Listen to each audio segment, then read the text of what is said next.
সোমবার সময় তখন দুপুর 1টা বেজে 6 মিনিট। শাহজালাল আন্তর্জাতিক বিমানবন্দর থেকে উড্ডয়ন করে বাংলাদেশ বিমান বাহিনীর F-7 BGI প্রশিক্ষণ জঙ্গি বিমান।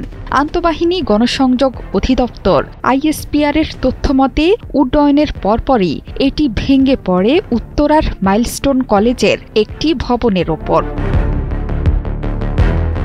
এই বিমানের নির্মাতা দেশ চীন। চেংদু এরোস্পেস কর্পোরেশন এটি নির্মাণ করেছে। চীনের বাইরে J-7 এর মডেল এখনও ব্যবহার করছে পাকিস্তান, বাংলাদেশ সহ বেশ কয়েকটি দেশ।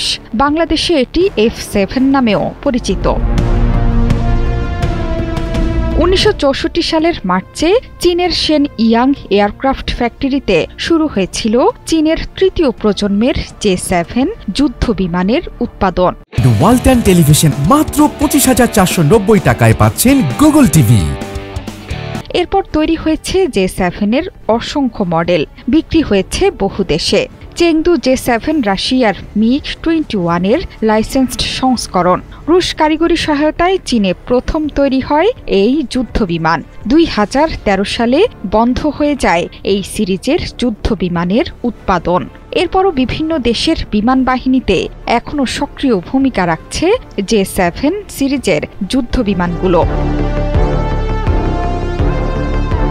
এই যুদ্ধবিমানগুলো মূলত ইন্টারসেপ্টর হিসেবেই ব্যবহৃত হয়ে থাকে। স্বল্প পাল্লার infrared homing air two air missile দিয়ে সজ্জিত।